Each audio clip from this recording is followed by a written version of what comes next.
Hi Water Signs, Cancer, Pisces, and Scorpio. Welcome po sa ating channel.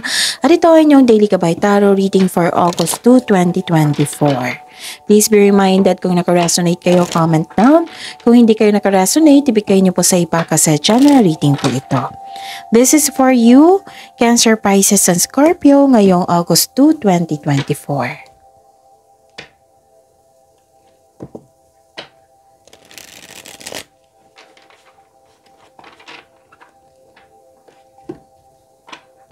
Maraming salamat po sa inyong patuloy na suporta at maraming salamat po sa mga hindi nag-skip ng ads. Gamitin ang reading na ito bilang gabay lamang. Sa mga hindi pa nag-subscribe, subscribe na po kayo at click bell notification para malaman nyo na may bago tayong video. Para sa mga gustong magpa-reading po, may lumabas dyan sa screen nyo ngayon. Panoorin nyo po at sundin ang instruction. Calling the attention sa mga suki ko dito na Cancer, Pisces, and Scorpio. Open na po ang inyong Monthly Gabay Tarot reading for August 2024. Pwedeng nakafocus sa career and money, pwedeng general reading na may love reading po. So message me for schedule. Maraming salamat po.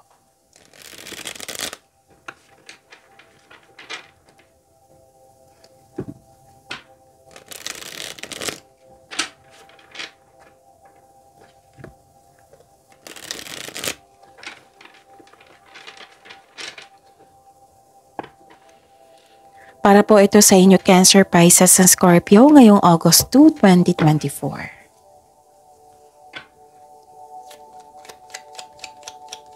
Spirits Guide, mga ganap po ngayong August 2, 2024 para po kay Cancer, Pisces, and Scorpio. I need 3 cards po.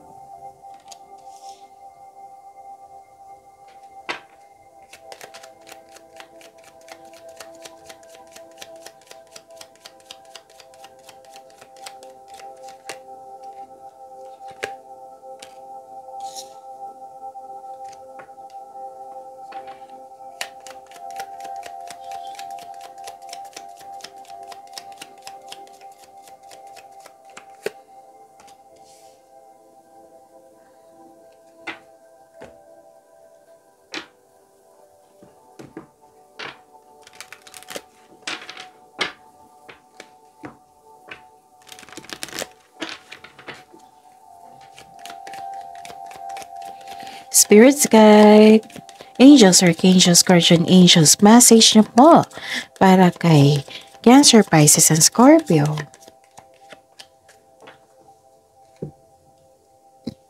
Okay.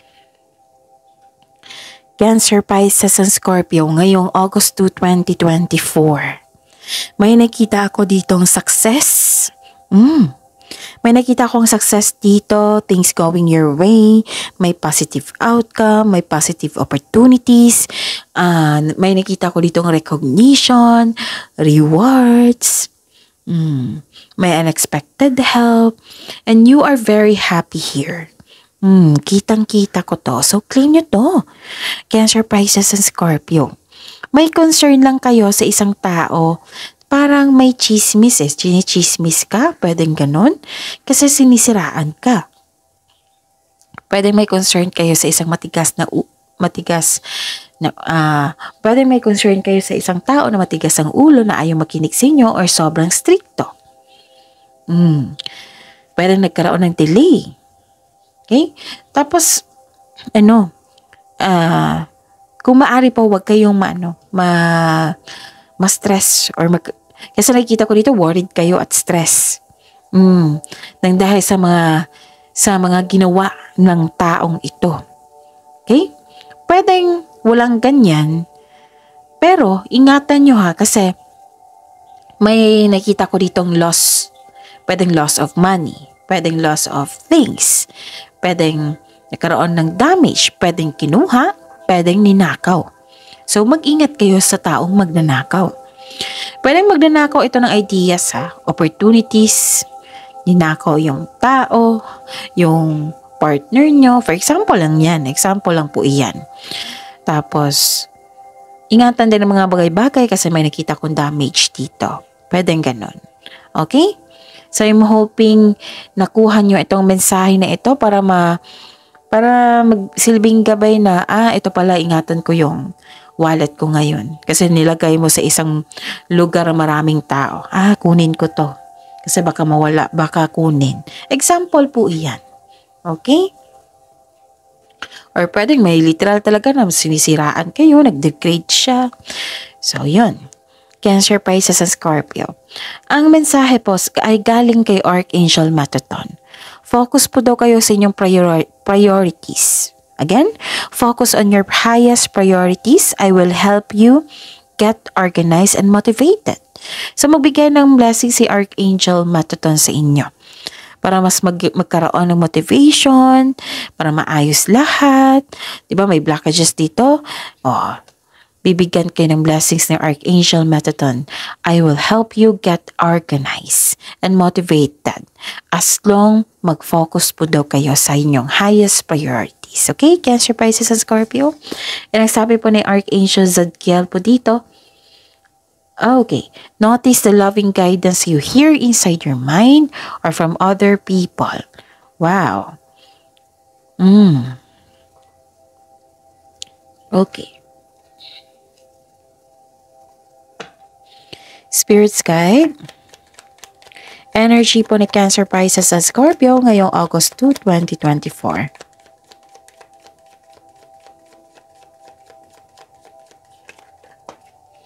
Kunin ko po ito. The clarification of this card po.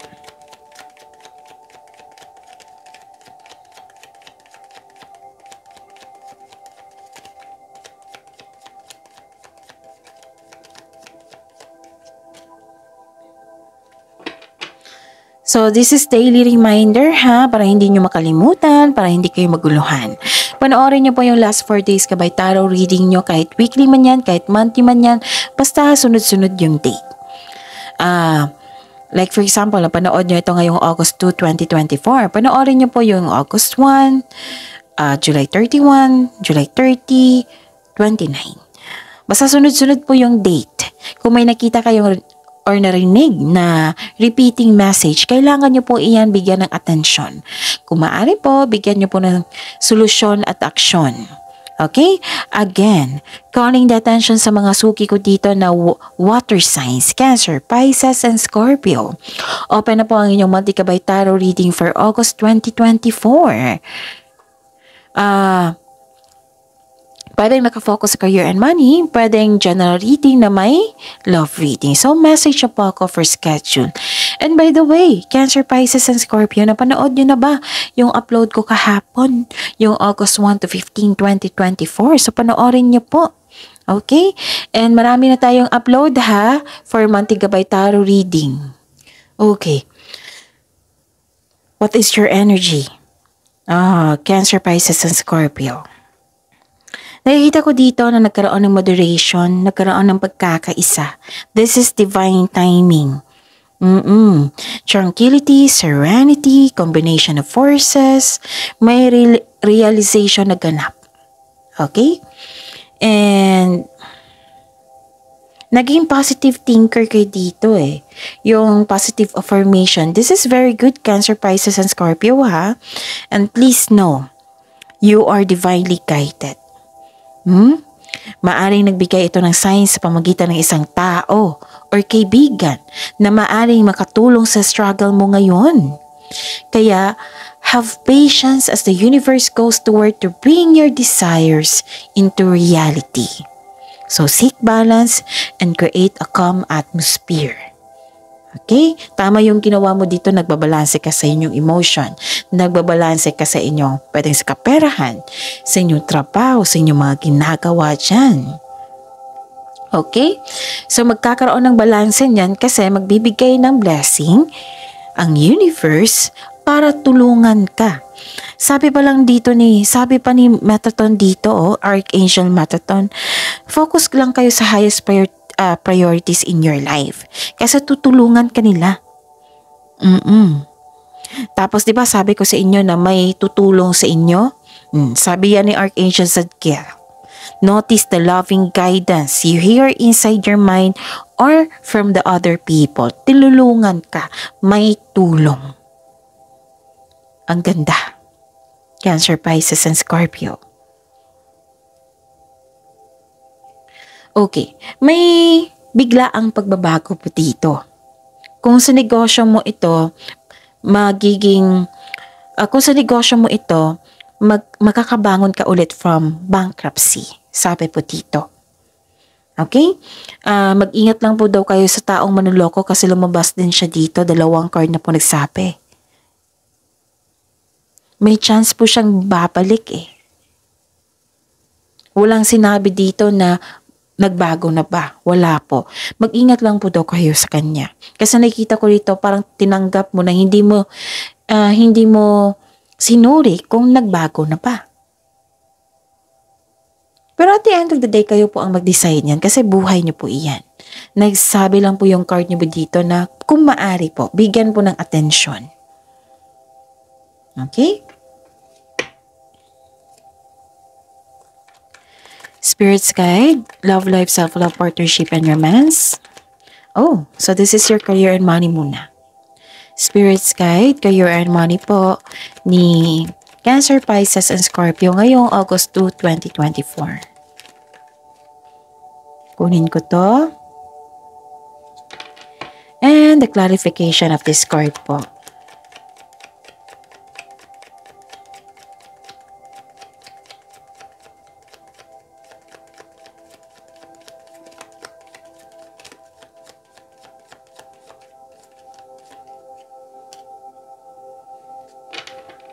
Okay.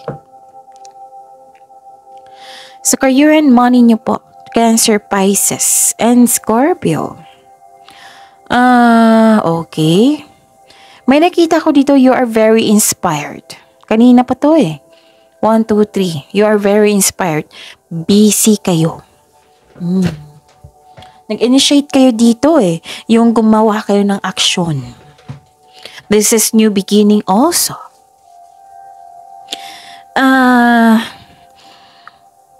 May parating na exciting opportunity. Nakaka-inspire na chances upang palawakin mo pa ang iyong trabaho dyan, proyekto, negosyo, magsimula ng bagong pagsisikap. Naging masipag ka at creative ka sa iyong trabaho ngayon. Dahil ito, mapapansin ka ng mga tao dyan. Even your customer clients na boss nyo na nakikita nila na, wow, ang sipag ni Cancer, Pisces, at Scorpio. Sabi po dito, soon magbubunga ang iyong pagsisikap. Kasi naging consistent ka eh. At dahil sa achievement na ito, magkakaroon ka ng financial growth and stability. Isang importanteng simulain, pagsasapalaran, pagpaplano. Oo. Pagbabago to eh. Nagbibigay ito ng inspiration sa iyo. Gustong-gusto mo itong bagong pagkakataon na ito. Yun ha? This card asks you to stay open sa mga signs na bigay ni universe. Tapos take action po daw kayo when they appear. May chance kayo maglakbay ha sa malayong lugar or mag-abroad. Okay. Ano pa? Nakikita ko dito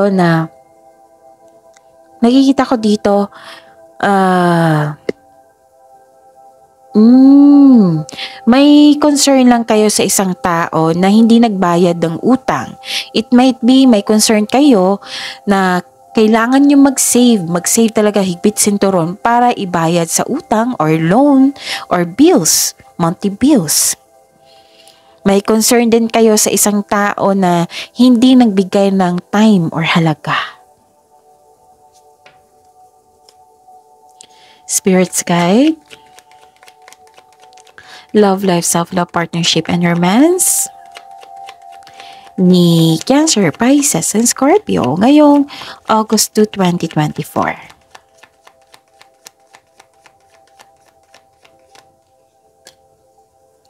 And the clarification of this card po.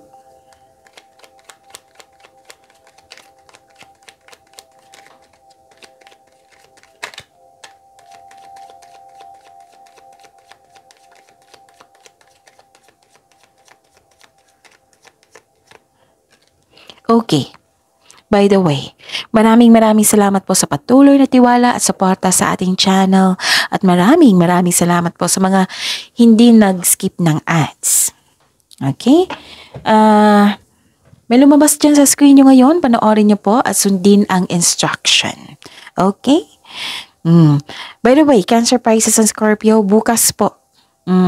Abangan nyo po yung separated video nyo, isa-isa na video ni Cancer, Pisces, and Scorpio. So, see you tomorrow, ha? Maraming salamat po. Okay. So, this is your love life, self-love, partnership, and romance. May nakita ko ditong so this is a clarification of your card here na hinanap ko talaga. This is a clarification of your card here na may delay sa plano. Baka may dahilan po. Habaan nyo lang po yung pasensya nyo. Pwede din nagkaroon ng disconnection sa isang tao kasi may nasaktan kayo dito worried kayo, stress kayo nang dahil sa ginawa ng isang tao, di ba? Oo. Be still flexible po daw at magbigay ng mahabang pasensya. Ito yung kailangan ngayon. Sabi po ng card nyo po, Cancer, Pisces, and Scorpio. It might be frustrating or disappointing itong delay na ito, pero kailangan mo itong pagdaanan. Sabi po ng card nyo po. Kasi part ito ng learning journey nyo. Okay? Tapos after nito, magkakaroon ng after nito, kung ma-overcome nyo na po, magkakaroon po ng expansion and growth. Okay? Yun. And, ano pa? Nakikita ko rin dito na inalagaan mo yung family mo, anak mo, yung partner mo. May inalagaan ng relasyon, connection. Ito yung choice mo Nagkaroon ng disconnection. Oo. Ito yung choice mo. Okay?